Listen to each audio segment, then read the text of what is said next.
It really was long. Yeah, it was a long barrel. Grace's report. Introduction. In 1998, Raccoon City was devastated by a massive outbreak caused by a viral leak from the pharmaceutical giant Umbrella. The United States government responded by launching... Oh, you do not want to go over 60 pages? Really? Watch me. The United States government responded by launching a missile strike to wipe out the infected, and erected a blockade to seal off the city. In 2004, following a court trial, the Umbrella Corporation was declared bankruptcy. A complete account of the events was never released. However, in October 2026, it was discovered that the city has been used as a hub for the production and trafficking of bioweapons. The report reveals that the established narrative of the Raccoon City incident was falsified and elucidates newly discovered truths surrounding the incident. 1968. To properly understand the truth, we must first go back to the beginning of it all. In 1968, Oswald E. Spencer, James Marcus, and Edward Ashford founded the Umbrella Corporation. Having witnessed the horrors of the Second World War and the dread of the Cold War, Spencer felt a sense of despair and watching the world repeat the same mistakes. He felt it was his duty to bring about a change to humanity. As stated in court records following the Raccoon City incident, his ultimate goal was to bring about the viral evolution of the human race. Thus, he relentlessly pursued virus research through illegal and inhumane means. This fact remains unchanged. 1970s. From the very beginning of Umbrella, the company forced rapid change and intense internal strife, most notably the sharp ideological divide between Spencer and Marcus. According to our court records, this conflict was cited as a primary factor leading to unusual developments of which followed. In 1978, James Marcus developed the T virus, which would go on to become the cause of the subsequent outbreak. 1980s. This is a crucial period for understanding the basis of what caused the incident and the truth behind the entire case. Spencer's influence in ARC's establishment. Spencer used internal politics to have Marcus demoted, absorbing T-virus research into a facility under his own control. From then on, Umbrella began to actively research and develop bioweapons under Spencer's leadership.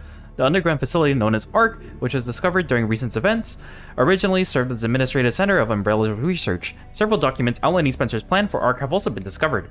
Excerpt from confiscated records, Long-Term Strategic Review 1980-0422. ARC-centric integrated research roadmap. Step 1. Some concentrated investment into Wester's plan and the T-virus. Step 2. Establishment of ARC as a central command center. Step 3. Development of ELPIS. Step 4. Memory transfer and forced evolution. This is the first recorded instance of a significant keyword, ELPIS. The connections involvement. The following documents regarding Marcus's involvement were also discovered. Excerpt from confiscated records, receipt of donation 1986_0138. Recipient James Marcus, sender F Foundation. Amount $30 million. The document showed a suspicious flow of funds being channeled into Marcus. Past FBI records revealed that the source of the funds, the F Foundation, which is one of the puppet organizations of the connections, the F Foundation no longer exists. The Connections is a criminal organization that various government agencies have been sounding the alarm against for years. This illicit group is at the heart of all this. Evidence suggests that the Connections sought involvement with Umbrella's central operations. Additional documents belonging to the protege of Marcus, Brandon Bailey, have been uncovered. Excerpt from confiscated records, Telegraph Log 1988_0996. Sender, Brandon Bailey, recipient F Foundation. Preparations are complete. I think it's time they make contact with me directly, don't you? I await a response. This indicates that Bailey took over correspondence with the Connections succeeding Marcus. Bailey was rumored to be the founder of the Connections, but he may have only been a small cog in a larger machine. We now believe that the Connections has had deep roots in the criminal underworld since before the 1980s. Much about the Connections remains unknown. Spencer's purge. Though in order for Spencer to obtain complete control over Umbrella, he was forced to deal with any internal opposition and influential adversaries. A list of these individuals, seemingly prepared by an associate of Spencer's, was recently discovered. Excerpt from confiscated records, reevaluation list. Following the CEO's reevaluation protocol, measures will be taken against these individuals: Cheryl Moore, Michael Kramer, James Marcus. Omitted. 1990s. During this period, Umbrella continued to grow and expand through ties with the government. The organization became so large that Spencer could no longer fully control it. Numerous accidents plagued Umbrella facilities around the world as a result of poor management. Furthermore, information was being leaked to rival organizations and connections due to moles who had infiltrated the company. Yet, despite the circumstances, Spencer was able to thoroughly protect and complete his research to ARC. The research, ELPIS. While most records regarding ELPIS were lost with the destruction of ARC, a precious few remain. Excerpt from confiscated records, Spencer's message 199, data missing. Tricell, HCF, the family, and Umbrella. ELPIS shall bring it all to an end. Data corrupted. The only information leaked about ELPIS was that it had the potential to upset the military balance of the entire world. However, a strictly managed password known only to Spencer was needed to access it. What is Elpis? Elpis is a powerful antiviral drug, however this was unknown to those who sought it. Connections and other black market groups mistakenly thought it to be a powerful bioweapon with potential to control human minds.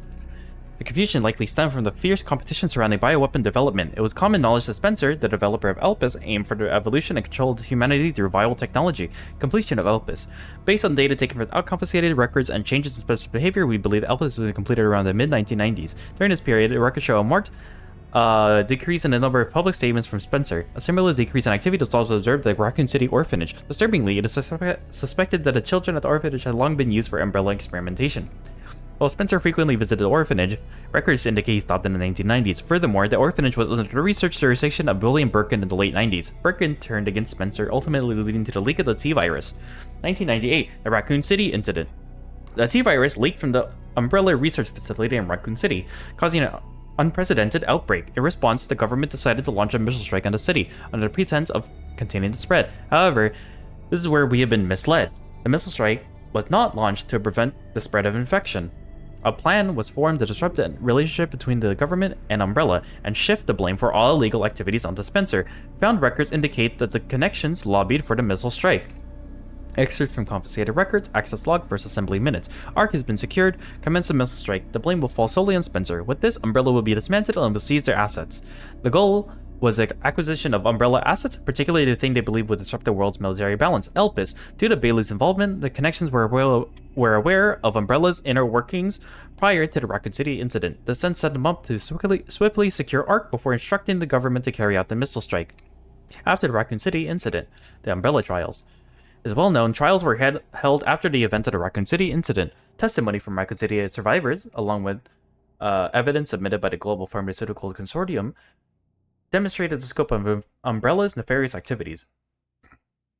Evidence against Spencer was presented at the trials by his subordinate, Albert Wesker. It is now evident that Wesker was linked to Tricell, which in turn had strong ties to the connections. Therefore, it is highly likely there was pressure from the government and the connections during the trials.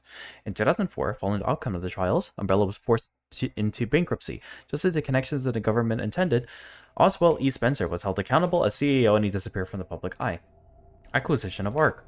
Connections in the government seized ARC during the Raccoon City incident. Therefore, ARC served as a base for the research, development, and distribution of bioweapons. Documents believed to be transaction lists have also been seized. These list Umbrella's competitors, along with organizations that were previously found guilty of illegal activity. Unfortunately, most evidence was lost with the collapse of ARC.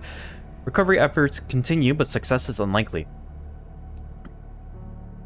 Proliferation of bioterrorism. Following the Raccoon City incident, weaponized viruses developed by Umbrella were leaked. Subsequently, instances of bioterrorism utilizing this technology spread around the globe. In 2013, President Adam Benford was assassinated in a bioterrorist attack. Intelligence agencies report that the president wished to reveal the full truth of the Raccoon City incident. It is possible that President Benford was privy to the facts revealed in this report. Spencer's final years. Remaining records about Spencer after the dissolution of Umbrella are scarce, but a new source of information has recently come to light. An interview conducted by Grace Ashcroft. Despite being responsible for countless atrocities, Spencer showed some signs of remorse in this interview. Having lost everything, he sought atonement. While Elpis is a powerful instrument that can render viral weapons inert, it also has the potential as a panacea to be used for good. It's possible that Spencer's true motivations behind Elpis were peace and redemption. While he remained obsessed with the evolution of humanity throughout his later years, most testimonies describe him nothing but a senile old man. Spencer died in 2006 at a secluded estate. His true intentions behind developing Elpis will forever remain unknown. Conclusion. As we can see from the records, the Umbrella Corporation's liquidation was intentionally orchestrated by the connections and the US government. Furthermore, they were involved in the illegal development and trafficking of bioweapons in Raccoon City. The extent to which past and present governments were involved requires further investigation. Much about the connections remain shrouded in mystery, and most records of their involvement were destroyed alongside ARC. Countless lives have been lost. As government officials, we have a duty to pursue the truth. If anything, finding it will finally offer some closure to everyone who fell victim to those heinous actions. FBI Intelligence Analyst Grace Ashcroft. Okay, bro, so bad news. What's up?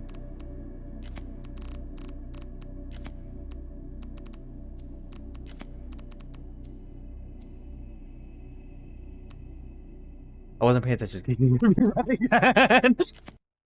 Anyways, you need to study for the test. No.